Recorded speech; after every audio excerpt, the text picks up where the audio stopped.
Muy bien. La semana pasada estuvimos mirando el capítulo 22 y ese capítulo 22 y el capítulo 23 se desarrollan en la última semana de vida del Señor Jesucristo.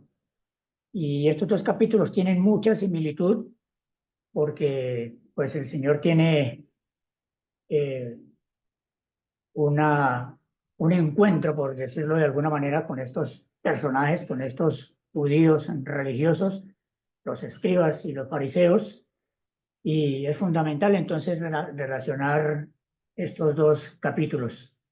Y en este capítulo 23, y como lo vienen haciendo desde el capítulo anterior, como dije hace un momento, mm, los líderes religiosos eh, acorralan al Señor haciéndole preguntas capciosas para ver de qué manera pueden, como decimos coloquialmente, corcharlo, encontrar algún error, algo que él diga que le puedan ellos juzgar, condenar y arrestarlo y bueno, todo lo que querían ellos a seguir haciendo con el Señor. De manera que ahora Jesús les da a probar de su propia medicina y delante de la multitud y de sus discípulos, él comienza a denunciar el carácter depravado, por decirlo así, de los escribas y fariseos. En este capítulo 23 encontramos tres divisiones. En primer lugar, Jesús advierte a la multitud y a sus discípulos de la hipocresía de los maestros y los fariseos, o los escribas y fariseos, de los versículo 1 al versículo 12. En segundo lugar, encontramos ayes de juicio contra los maestros de la ley religiosa y los fariseos, o los escribas y fariseos. Y en tercer lugar, el lamento de Jesús por Jerusalén, los versículos 34 al 39. Vamos a encomendar entonces este tiempo en la mano del Señor. Vamos a orar y que sea el Señor quien, por medio de su Santo Espíritu, nos guíe en el estudio de su palabra en esta tarde. Padre, te alabamos una vez más en esta tarde y te damos gracias por la oportunidad maravillosa que tenemos de reunirnos, de estar delante de ti y te pedimos, oh Señor, que tengamos nuestros corazones dispuestos, nuestros oídos abiertos a escuchar y a aprender lo que tú quieres enseñarnos a través de tu palabra. Gracias por este capítulo 23 del Evangelio de Mateo. Gracias por lo que quieres enseñarnos y Padre, que no solamente adquiramos más conocimiento de la palabra tuya, sino que podamos hacerla una realidad en nuestra vida, podamos vivir cada día tu palabra. Ayúdanos pues, nuestro amado Padre, te lo pedimos y te damos las gracias en el nombre del Señor Jesús. Amén. Entonces, en primer lugar, vamos a ver acerca de la advertencia que el Señor hace a la multitud y a sus discípulos acerca de la hipocresía de los escribas y los fariseos. Y vamos a mirar los primeros 4 versículos de esta porción. Espero que todos tengan sus Biblias y si no, pues ahí entonces también está en las imágenes, en las diapositivas. Entonces habló Jesús a la gente y a sus discípulos diciendo: en la cátedra de Moisés se sientan los escribas y los fariseos. Así que todo lo que os digan que guardéis, guardadlo y hacedlo, mas no hagáis conforme a sus obras, porque dicen y no hacen. Porque atan cargas pesadas y difíciles de llevar, y las ponen sobre los hombros de los hombres, pero ellos ni con un dedo quieren moverlas. Dice entonces que Jesús está con sus discípulos y hay alrededor quizá gran multitud de personas y entre ellos también están ahí los escribas y fariseos, obviamente. Y el Señor aprovecha ahora entonces a, a decir ciertas verdades acerca de estos religiosos, de estos estudiosos de la ley judía. Y Jesús advierte públicamente de la hipocresía de los escribas y los fariseos, quienes son responsables de interpretar la Torá o el Pentateuco en la sinagoga ante el pueblo judío. Y estos personajes eran venerados, escuchados, respetados, y la gente les ponía mucho cuidado, no solo cuando enseñaban en las sinagogas, sino también cuando quizás se los encontraban en las calles, les rendían tal vez cierta pleitesía y les hacían reverencia y venia por el respeto que ellos merecían por ser los intérpretes de la ley de Dios. Interesante que dice el versículo 2, que en la cátedra de Moisés se sientan los escribas y fariseos. La frase en la cátedra de Moisés tradicionalmente se ha interpretado como una referencia simbólica a la autoridad de Moisés, a la autoridad dada por Dios a Moisés. Moisés fue un hombre muy usado por Dios, un hombre muy dócil a la voz de Dios y pues muy respetado, muy venerado, y todo lo que Moisés decía y hacía, pues el pueblo estaba dispuesto a escucharlo y a seguir sus enseñanzas.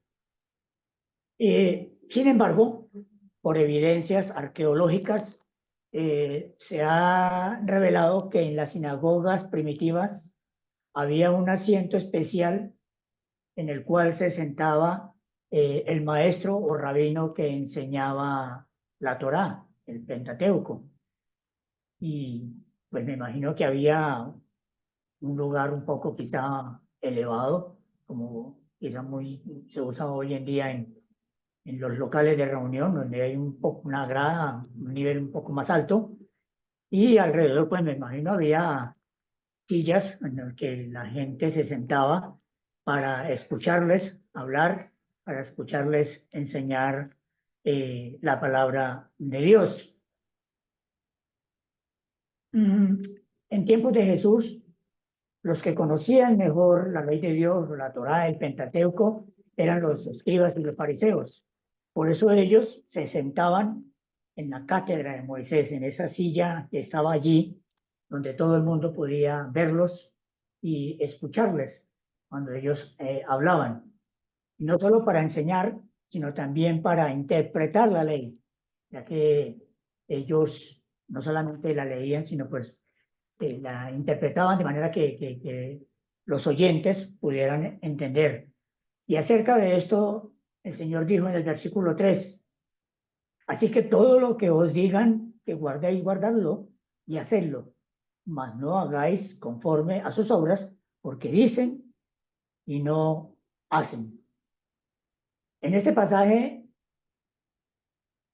le pide el Señor a la gente y a sus discípulos que guarden y hagan lo que los fariseos y escribas dicen, ¿sí? Porque están interpretando la ley, porque están leyendo la palabra de Dios. Entonces, por favor, hay que obedecer y hacer lo que ellos dicen, pero no lo que ellos hacen.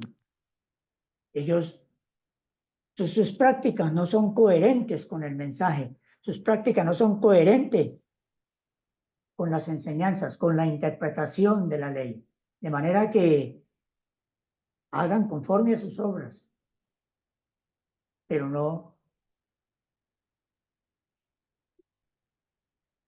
los imiten, no los imiten en la forma que ellos practican.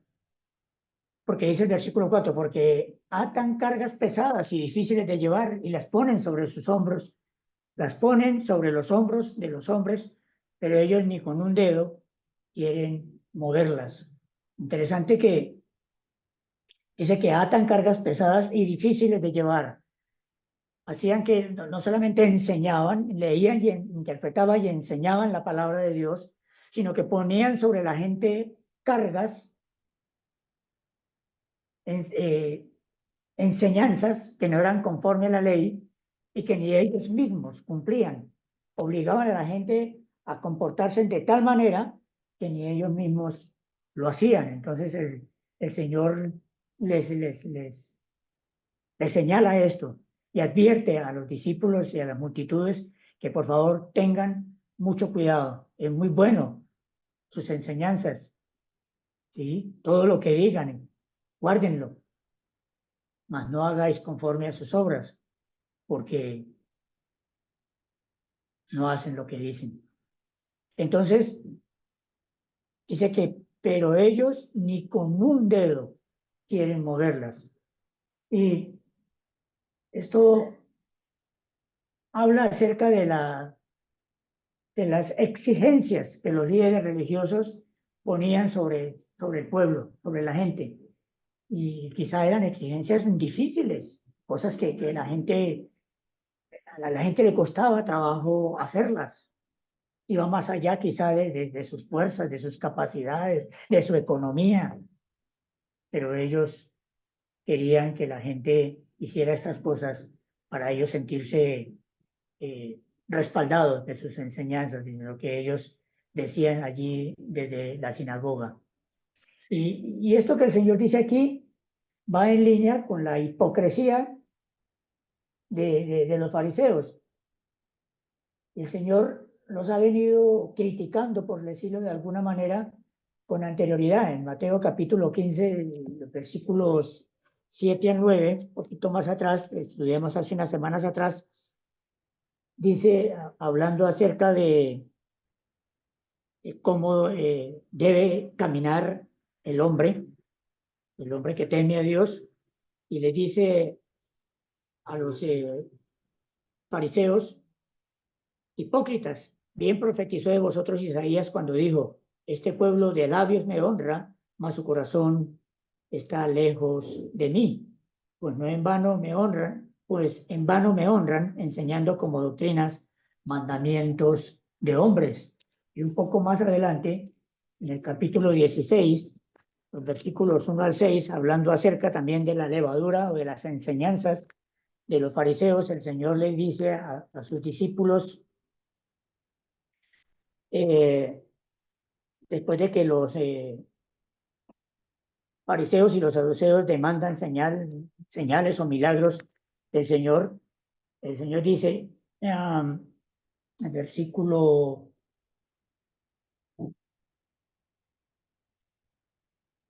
6, y Jesús les dijo, mirad, guardaos de la levadura de los fariseos y de los saduceos.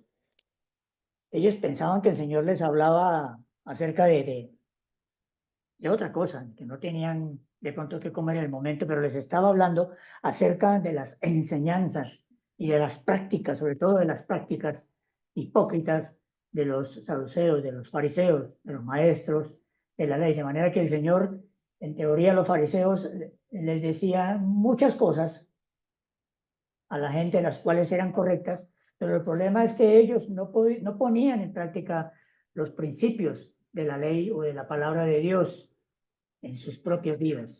No practicaban lo que enseñaban, sin embargo lo imponían a la gente. Eh, Solo cargaban y condenaban a la gente por no cumplir con esas cargas que les imponían. De manera que entonces el Señor eh, critica y advierte en relación con el comportamiento de, de los escribas y fariseos. Y esas críticas iban dirigidas a la falta de coherencia entre fe y vida, entre lo que creemos y lo que practicamos.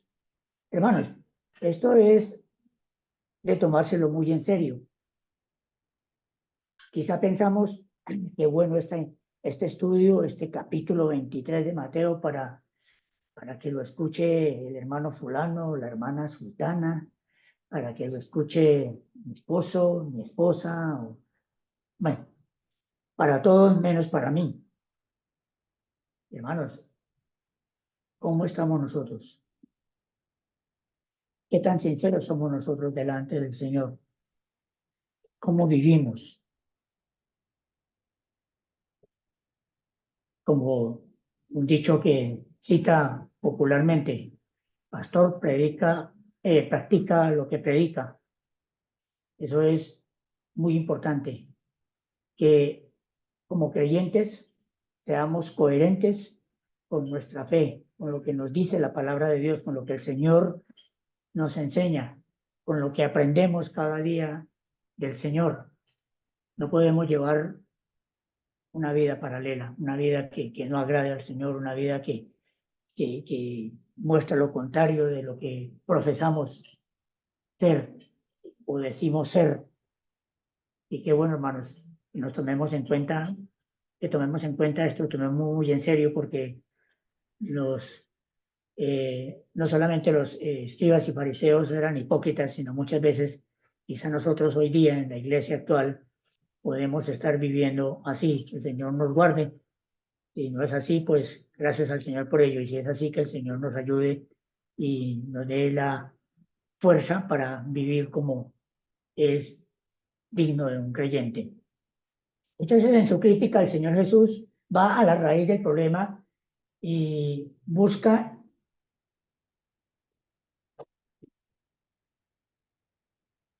que la gente entienda cómo estos religiosos, los hipócritas, buscan impresionar a los hombres, pero no agradar a Dios. Que la gente los admire, que la gente los alabe, que la gente les haga reverencia.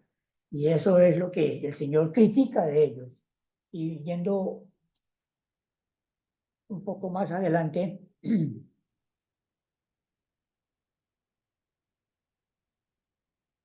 los versículos 5 al 7, sigue hablando y dice: antes hacen todas sus obras para ser vistos por los hombres, pues ensanchan sus filacterias y extienden los flecos de sus mantos, y aman los primeros asientos en las cenas y las primeras sillas en las sinagogas y las salutaciones en las plazas, y que los hombres lo llamen rabí, rabí.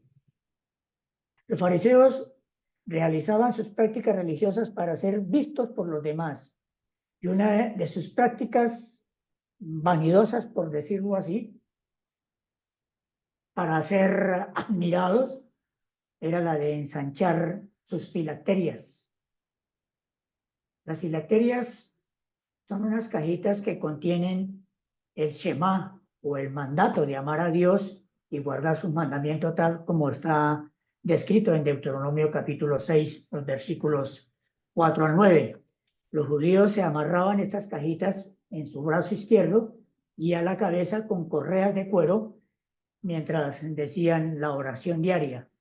Esas cajitas son relativamente pequeñas, pero algunos religiosos, algunos de ellos, las hacían mucho más grandes para que todos los vieran, como para que los demás se dieran cuenta que según el tamaño de la cajita, de la filacteria, pues era la devoción, la espiritualidad que tenía este escriba o este fariseo.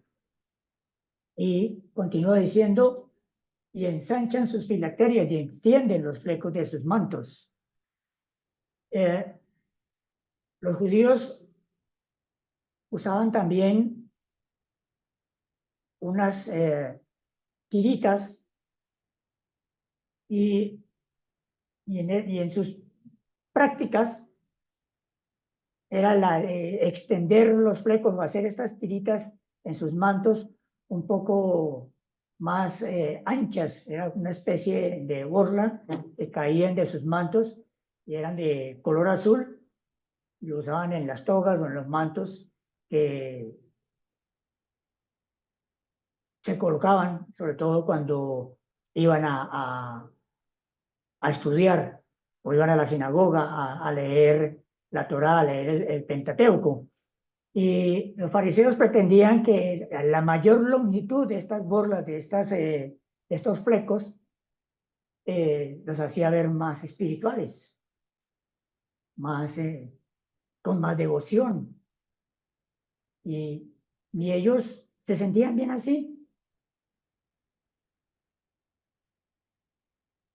Ellos sentían que eso demostraba, al hacer las filacterias más grandes y extender los flecos de sus mantos, eran personas de una gran devoción, de una gran entrega, Y eso era mentira. Entonces el Señor está previniendo a la gente porque los discípulos y todas las multitudes que estaban alrededor del Señor y estos fariseos allí, entre ellos, pues tenían estos atuendos especiales, estas filacterias y los flecos y la gente los podía ver, wow, qué espiritualidad de estos hombres de Dios, pero el Señor está previniendo a las multitudes al respecto.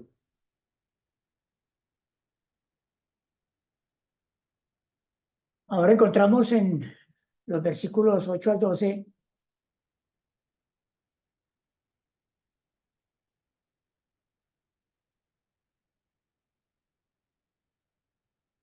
que dice, pero vosotros no querréis que os llamen rabí, porque uno es vuestro maestro, el Cristo, y todos vosotros sois hermanos.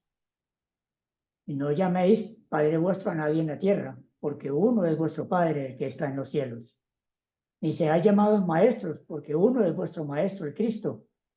El que es mayor de vosotros sea vuestro siervo, porque el que se enaltece será humillado, y el que se humilla será enaltecido.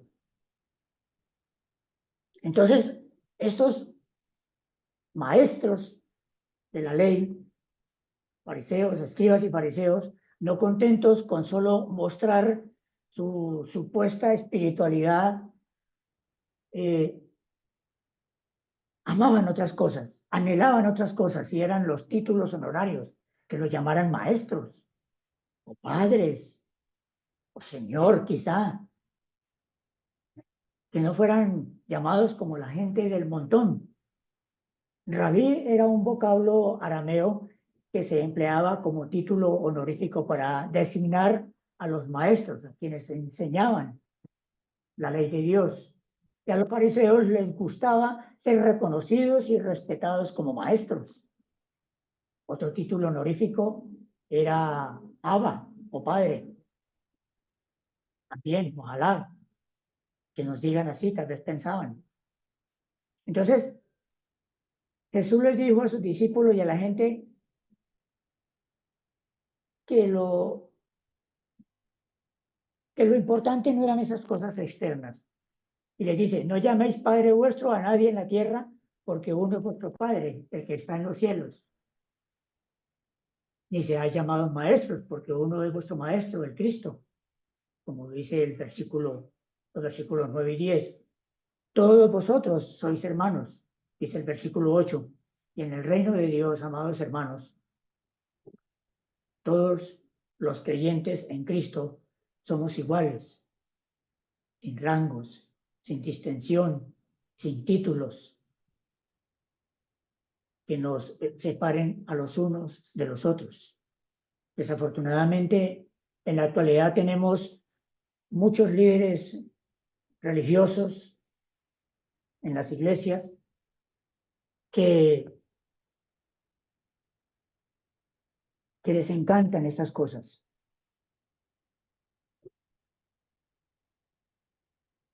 Ya a algunos no les gusta que les digan hermano o hermana, sino que les pongan un título, el líder,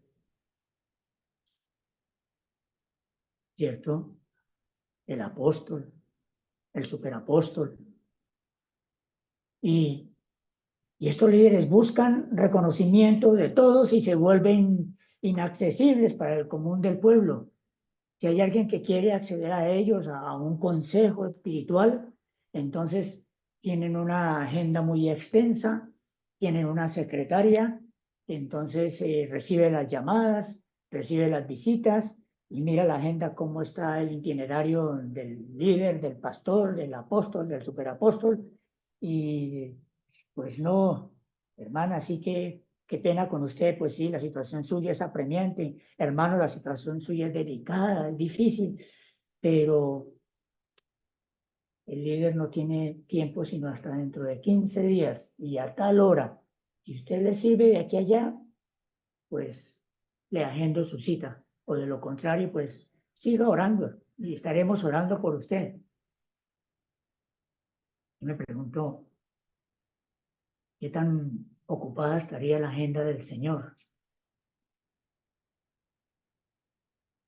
Que cuando la gente se acercaba a Él y le asediaba, le decía, no, mira, espere porque mañana, pasado mañana, porque es que estoy muy ocupado en este momento, es más, estoy cansado y quiero descansar y no, tengo que ir primero allí, tengo que ir primero allá, de pronto de regreso miro su situación, ¿no? El Señor incluso tuvo que en algunas ocasiones reprender a sus discípulos por no permitir que la gente se acercara a Él, los niños y entre otros enfermos y gente necesitada.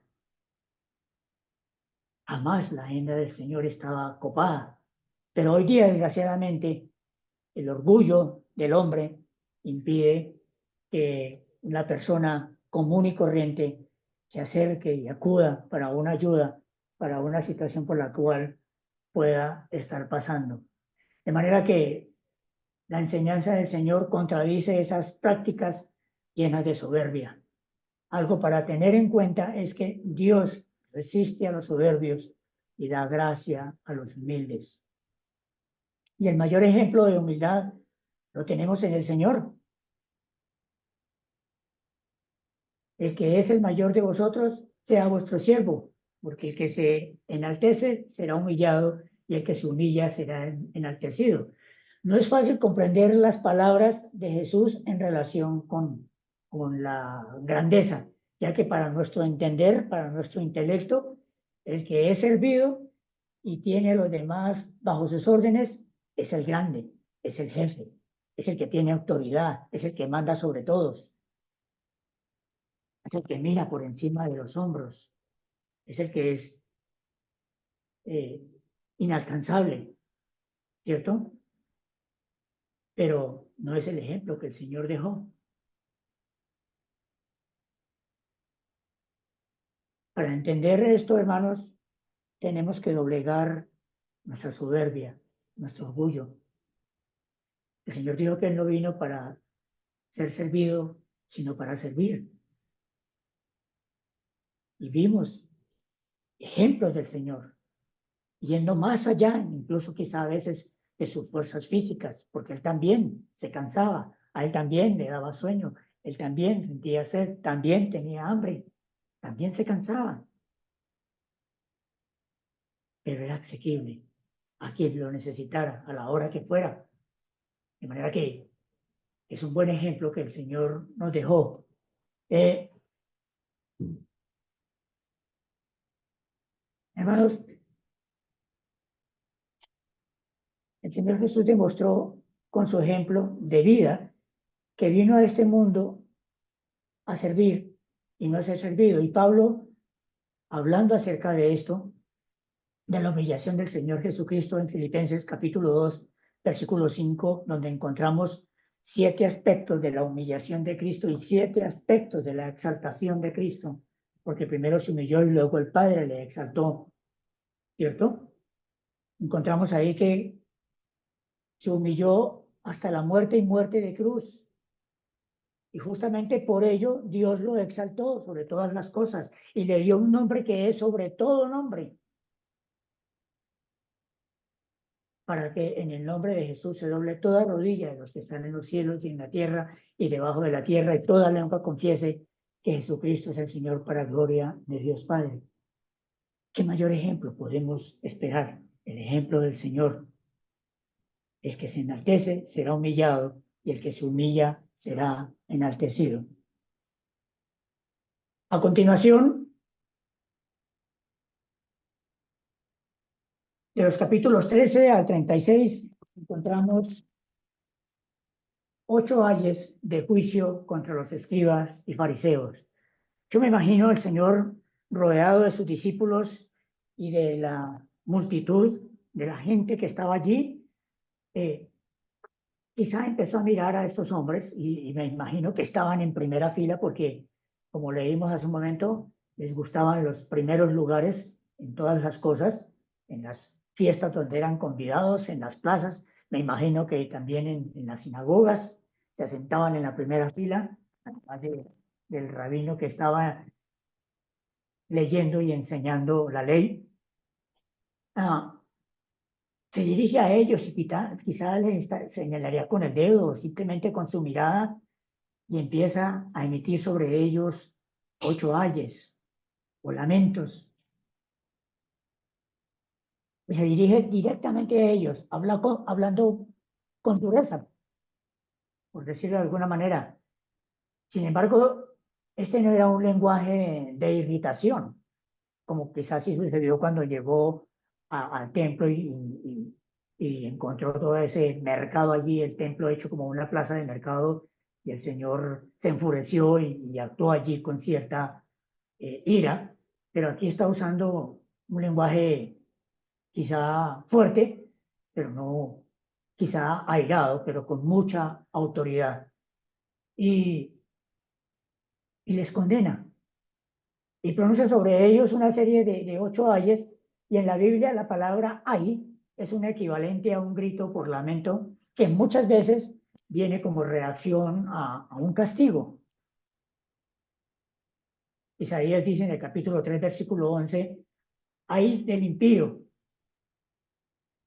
mal le irá, porque según las obras de sus manos le será pagado. Entonces, el Señor empieza con el primer ay, en el versículo 13. Mas hay de vosotros, escribas y fariseos hipócritas, porque cerráis el reino de los cielos delante de los hombres, pues ni entráis vosotros, ni dejáis entrar a los que están entrando. Hay de vosotros, escribas y fariseos hipócritas. La palabra hipócrita proviene de un vocablo griego que significa actor, y el actor no es el mismo, sino está personificando otra persona, está actuando, no es él. De manera que eso es lo que quiere decir hipócrita. Y se aplica a una persona también que finge, que no es sincera, finge cualidades o sentimientos contrarios a los que verdaderamente tiene o experimenta en su vida. Una persona hipócrita es la que finge ser algo que no es, en pocas palabras. Y es alguien que actúa hipócritamente para ganar la aceptación, la admiración, el halago de quienes le rodean. Y quizá es una persona débil, una persona de un carácter tranquilo, pero asume la personalidad cuando necesita hacerlo y actúa de tal manera que la gente le cree lo que dice, así no sea cierto. Entonces aquí el Señor expuso públicamente la corrupción cubierta que tenían estos escribas y fariseos.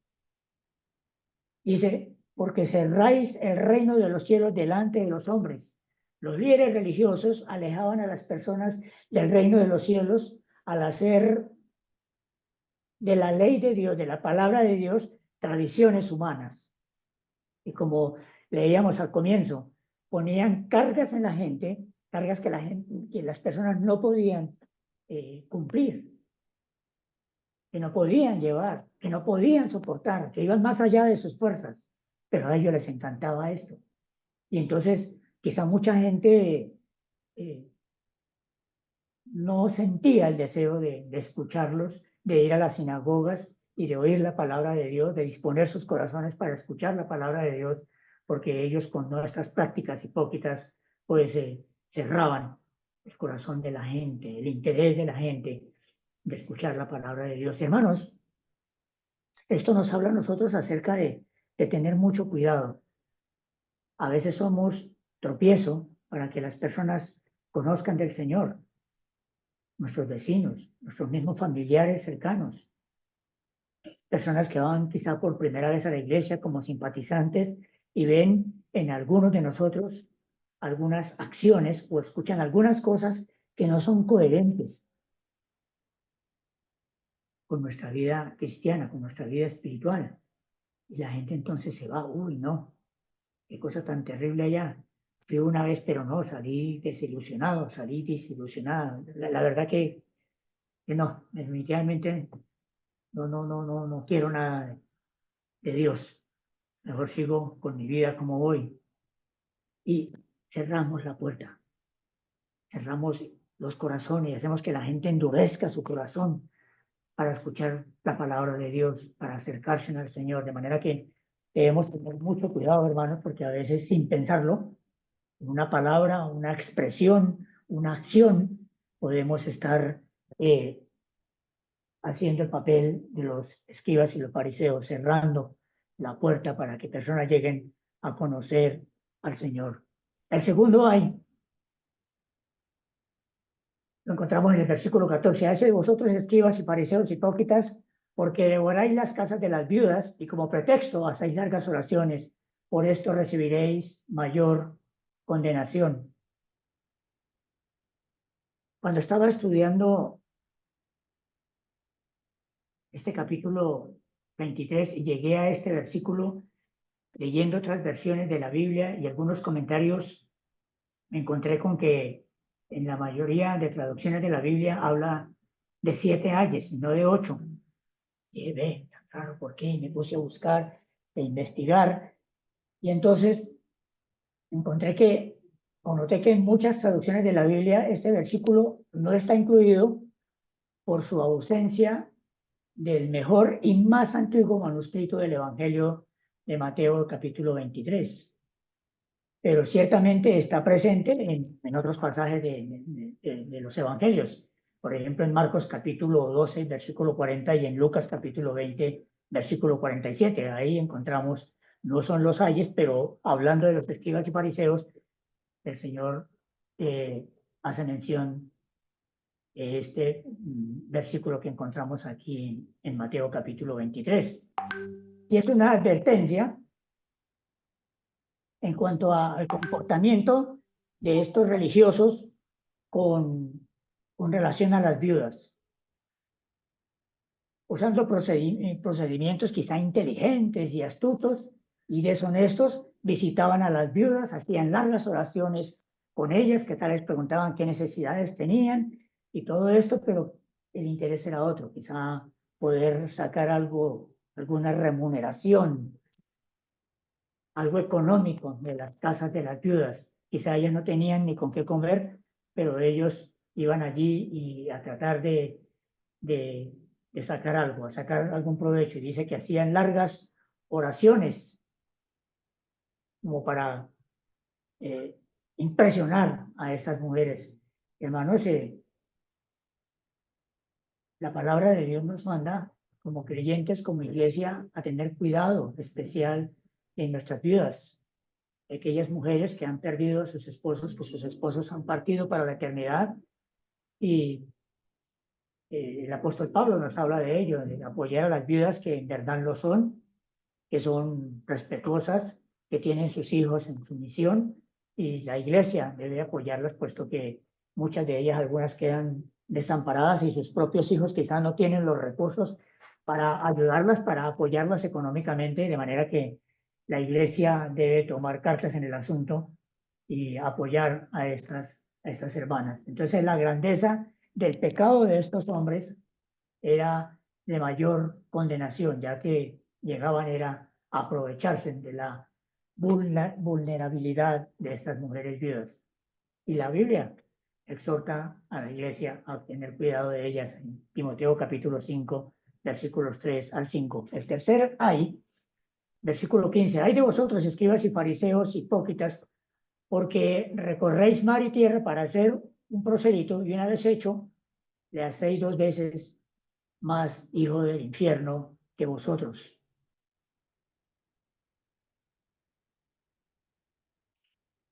Jesús mencionó este ejemplo de cómo los religiosos legalistas manipulaban las leyes para hacer proselitismo, para ganar adeptos, para judaizar a quienes no eran judíos. Pero una vez que esta gente nueva llegaba al judaísmo, pues quizá muchos de ellos se desilusionaban al ver el comportamiento de estos líderes religiosos, la manera hipócrita en que ellos actuaban, que no era coherente con lo que enseñaban, con la palabra de Dios. Y entonces el Señor condena esto. Sí, hacen proselitismo, evangelizan, pero una vez que ganan adeptos, entonces su comportamiento no es el adecuado. Y muchas de esas cosas pasan hoy día en la iglesia. Creyentes nuevos, y una vez están en la iglesia, empiezan a ver ciertas conductas en ciertos hermanos, y quizá estos nuevos creyentes son pues neófitos, débiles en la fe, y al ver ciertas prácticas y costumbres de algunos hermanos maduros en la fe, se desaniman, porque desafortunadamente una persona nueva en la fe no mira al Señor, sino mira a su alrededor, cómo se comportan los creyentes que están allí, antiguos, para él entonces empezar a adaptarse, por decirlo de alguna manera, a esa forma de vida cristiana que se practica allí en la iglesia. De manera que hay que tener también mucho cuidado con eso de cómo eh, andamos en la iglesia, cómo nos comportamos, y tener cuidado porque la gente, sobre todo el nuevo creyente, se fija mucho en los creyentes que llevamos allí algún tiempo. Hay número 4, está entre los versículos 16 al 22. Dice: hay de vosotros, guías de ciegos, que decís, si alguno jura por el templo, no es nada, pero si alguno jura por el oro del templo, es deudor. Insensatos y ciegos, porque ¿cuál es mayor, el oro o el templo que santifica el oro? También decís, si alguno jura por el altar, no es nada, pero si alguno jura por la ofrenda que está sobre él, es deudor. Necios y ciegos. ¿Por qué? ¿Cuál es mayor, la ofrenda o el altar que santifica la ofrenda? Pues el que jura por el altar, jura por él y por todo lo que está sobre él. Y el que jura por el templo, jura por él y por el que lo habita. Y el que jura por el cielo, jura por el trono de Dios y por aquel que está sentado en él.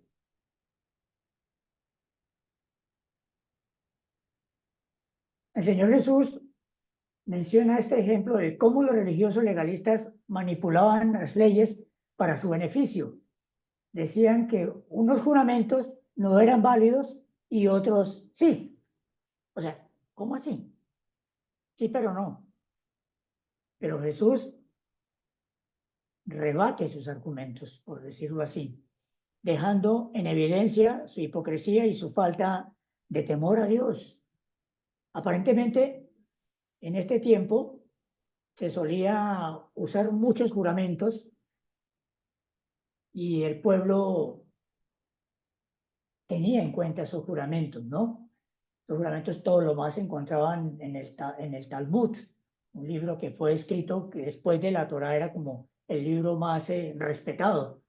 Y allí había ciertas reglas y ciertos juramentos que los judíos guardaban para evitar estar cometiendo pecado, por decirlo así. Y esto nos hace suponer que la gente mentía mucho. Entonces, para evitar mentir, estaban establecidos esos juramentos. Y de esto habló el Señor en el Sermón del Monte, en el capítulo 5, versículos 34 al 37, donde dice: pero yo os digo, no juréis en ninguna manera, ni por el cielo, porque es el trono de Dios, ni por la tierra, porque es el estrado de sus pies, ni por Jerusalén, porque es la ciudad del gran rey, ni por tu cabeza jurarás, porque no puedes hacer blanco o negro un solo cabello, pero sea vuestro hablar sí, sí, no, no, porque lo que es mal de esto, de mal procede. Y Santiago, en su carta dice, en el capítulo 5, versículo 12, pero sobre todo, hermanos míos, no juréis ni por el cielo, ni por la tierra, ni por ningún otro juramento, sino que vuestro sí sea sí y vuestro no, no, para que no caigáis en condenación. Entonces, lo que el Señor está diciendo aquí es que ellos, algunos juramentos hacían que se cumplieran, ¿sí? Si alguno jura por el templo, no hay problema, no tiene mayor importancia. Pero si alguno jura por el oro del templo, cuidado, eso es deudor. ¿Y por qué? Porque es el oro, es dinero, ¿cierto? Si alguno jura por el altar, no hay nada. Pero si alguno jura por la ofrenda que está en el altar, cuidado, cuidado con la ofrenda. Entonces, no había coherencia y el Señor está eh, atacando a los escribas y fariseos por estas costumbres. Hay número 5. Hay de vosotros, escribas y fariseos hipócritas, porque diezmáis la menta y el eneldo y el comino y dejáis lo más importante de la ley, la justicia, la misericordia y la fe. Esto era necesario hacer sin dejar de hacer aquello. Guías de ciegos, que coláis el mosquito y tragáis el camello. Diezmáis la menta, el eneldo y el comino. Los fariseos se gloriaban de dar el diezmo aún de estas pequeñas cosas, de estas hierbas. Eran muy meticulosos. Son semillas muy pequeñas y quizás las contaban o por peso, como fuera. Y bueno, era importante. Y eran muy cuidadosos con estas cosas materiales. Pero el Señor les condena. Dice, dejan lo más importante de la ley, la justicia, la misericordia y la fe. Esto era necesario hacer sin dejar de hacer aquello. Guías de ciegos, que coláis el mosquito y tragáis el camello. El colar el mosquito era que usaban una tela muy fina, para colar las bebidas, sobre todo el vino, que no llevara impurezas. O sea, que al momento de tomarlo no fuesen mosquitos, un mosco muy pequeño, eh, que fácilmente se lo podían comer. Y el Señor usa entonces la analogía, bueno, pues se cuidan de no tomarse el vino con mosquitos, pero se comen un camello entero. Parece exagerado, pero el Señor pone ese ejemplo para mostrar la hipocresía de ellos. 6. Hay número 6, versículo 25. Hay de vosotros, escribas y fariseos hipócritas, porque limpiáis lo de fuera del vaso y del plato, pero por dentro está lleno de robo y de injusticia. Fariseo ciego. Limpie primero lo de dentro del vaso y del plato, para que también lo de afuera sea limpio.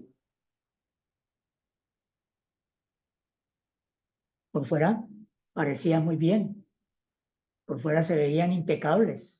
Quizás sus mantos y todos sus atuendos impecables, bien puestos, las filacterias, los flecos, todo en su lugar, pero por dentro no había nada.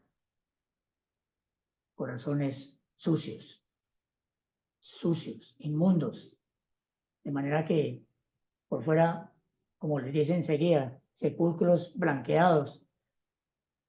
Hay de vosotros, escribas y fariseos hipócritas, porque sois semejantes a sepulcros blanqueados que por fuera a la verdad se muestran hermosos, mas por dentro están llenos de huesos, de muertos y de toda inmundicia. Así también vosotros, por fuera la verdad os mostráis justos a los hombres, pero por dentro estáis llenos de hipocresía e iniquidad. Sepulcros blanqueados. Cuando vamos a los cementerios, nos damos cuenta que hay dolientes, familiares, que las lápidas o las tumbas de sus seres queridos son muy bonitas. Colocan incluso una foto muy buena de esa persona que está allí, que ha fallecido, y una lápida en mármol, muy bien tallada, con un muy buen epitafio. Pero, ¿qué hay detrás de esa lápida? Pues ya sabemos: inmundicia, podredumbre, mal olor. Y con esto el Señor compara a los escribas y fariseos. El último hay, el número 8. Lo encontramos entre los versículos 29 y 33. Hay de vosotros, escribas y fariseos hipócritas, porque edificáis los sepulcros de los profetas y adornáis los monumentos de los justos, y decís: si hubiese vivido en los días de nuestros padres, no hubiéramos sido sus cómplices en la sangre de los profetas. Así que dais testimonio contra vosotros mismos de que sois hijos de aquellos que mataron a los profetas. Vosotros también llenáis la medida de vuestros padres. Serpientes, generación de víboras, ¿cómo escaparéis de la condenación del infierno? Ellos profesaron venerar a los profetas ya muertos, pero rechazaban a los profetas vivos. Rechazaron al Señor hasta que lo entregaron a los gobernantes para ser juzgado, condenado y posteriormente asesinado. El Señor les habla de esto. Y el Señor aquí a la vez está profetizando sobre cómo estos líderes completarían su obra, sus deseos y el rechazo contra el mismo Señor y posteriormente contra los discípulos. Vemos en la iglesia primitiva cómo hicieron y deshicieron con los discípulos del Señor. Eso es lo que el Señor está diciendo aquí. Estos son ustedes y esto es lo que seguirán haciendo. Proféticamente estaba diciéndole lo que iban a hacer con el mismo Señor y con sus siervos más adelante. Mateo capítulo 23, versículos 34 al 36. Dice el Señor, por lo tanto, he aquí, yo os envío profetas y sabios y escribas, y de ellos a unos mataréis y crucificaréis, y a otros azotaréis en vuestras sinagogas, y perseguiréis de ciudad en ciudad, para que venga sobre vosotros toda la sangre justa que se ha derramado sobre la tierra, desde la sangre de Abel, el primer homicidio que hubo sobre la tierra, hasta la sangre de Zacarías, hijo de Berequías, a quien matasteis entre el templo y el altar. De cierto os digo que todo esto vendrá sobre esta generación. Entonces el Señor está mostrándoles lo que iba a seguir pasando con estos fariseos, escribas y fariseos, con estos religiosos. Y termina este capítulo 23 con un lamento del Señor por Jerusalén, o sobre Jerusalén, los versículos 37 al 39. Jerusalén, Jerusalén, que matas a los profetas y apedreas a los que te son enviados. ¿Cuántas veces quise juntar a tus hijos como la gallina junta sus polluelos debajo de las alas y no quisiste? He aquí vuestra casa os será dejada desierta. Porque os digo que desde ahora no me veréis hasta que digáis, bendito el que viene en el nombre del Señor. Después de las duras palabras del Señor a los escribas y los fariseos por su hipocresía y su dureza de corazón, el Señor se lamenta del futuro que le espera a Jerusalén y a sus habitantes, quienes tuvieron la oportunidad de ser salvos, pero no quisieron. El Señor dice, ¿cuántas veces quise juntar a tus hijos como la gallina junta sus polluelos debajo de las alas? ¿Cuántas veces el Señor estuvo allí? ¿Cuántas veces enseñó en la sinagoga? ¿Cuántas veces en el templo? ¿Cuántas veces confrontó al uno y al otro? ¿Cuántos milagros y señales hizo el Señor durante su ministerio? Pero no le quisieron escuchar. Y ahora el Señor se lamenta por todo esto, sabiendo lo que le esperaba a esta ciudad, a la ciudad de su corazón, a la que ama con todas sus fuerzas.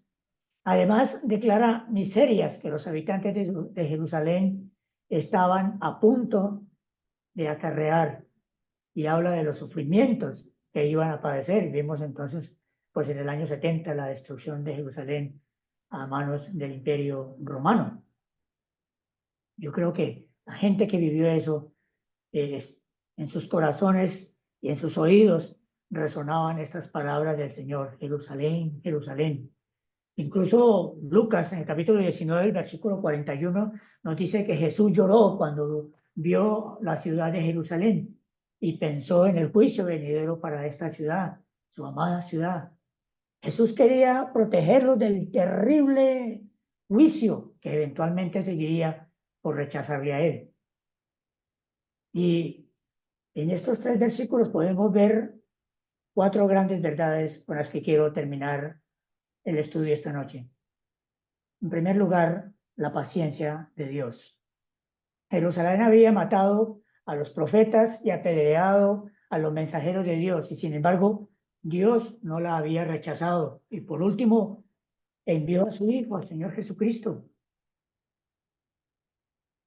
Y a él también le rechazaron, como lo expresa el Evangelio de Juan, capítulo 1, versículo 11. A los suyos vino y los suyos le rechazaron. Los suyos no le recibieron. Número 2, la invitación de amor a creer en Él, a refugiarse en el Señor. Aún hasta el día de hoy permanece el Señor con los brazos abiertos para que no solo su pueblo amado, el pueblo de Israel, sino usted, amigo que me escuche esta noche, se acerque al Señor. Venga al Señor con su corazón contrito y humillado, reconociendo su condición de pecador y su incapacidad de justificarse delante de Dios por sus obras. El Señor le ama y el Señor le invita, así como invitó a su pueblo, a los habitantes de Jerusalén, a conocerle a Él. En tercer lugar, la culpabilidad del pecado. Los hombres contemplaron a Cristo en todo el esplendor de lo que Él fue e hizo delante de las multitudes, delante de su pueblo, pero sin embargo la gente le rechazó. Y hasta el día de hoy está esa culpa en sus corazones, porque rechazan al Señor, a su Mesías. El pecado está ahí. La culpabilidad del pecado está en sus corazones. Y en cuarto lugar, las consecuencias del pecado, de haber rechazado al Señor Jesucristo. Solo 40 años habían de pasar hasta que en el año 70, como dije hace un momento, después de Cristo, Jerusalén quedara convertida en un montón de ruinas, de escombros. Y todo el pueblo de Israel esparcido por todo el mundo, esperando un día tener un encuentro con el Señor. Todo hombre, todo pueblo, toda nación que rechaza el llamado de Dios está expuesto a la condenación eterna. Amigo, no rechace el llamado del Señor. Ábrele su corazón esta noche y ahí antes de acostarse, recibe al Señor como su único y suficiente Salvador. Él está esperando con los brazos abiertos. El Señor le bendiga. Padre, gracias por la palabra tuya en esta noche. Gracias por permitirnos ver estas verdades maravillosas y sobre todo, Padre, tú conoces nuestro corazón. Tú sabes nuestro caminar diario. Tú conoces nuestros pensamientos. Tú lo sabes todo, Señor. Guárdanos. Guárdanos, oh Señor, de no ser coherentes con lo que profesamos ser. Que como hijos de Dios actuemos. Que como hijos de Dios hablemos. Que como hijos de Dios vivamos para la honra y la gloria tuya. Que quienes estén a nuestro alrededor se sientan inquietos de querer conocerte a ti. Nuestra oración, Padre, para que si hay amigos esta noche que han escuchado el estudio de tu palabra, abran sus corazones y rindan sus vidas delante de ti. Te alabamos, nuestro Padre, te bendecimos y te damos gracias en el nombre del Señor Jesucristo. Amén. Amén. Hermanos, el Señor les bendiga y una feliz noche para todos. Amén. Amén, hermano. Gracias. Gracias.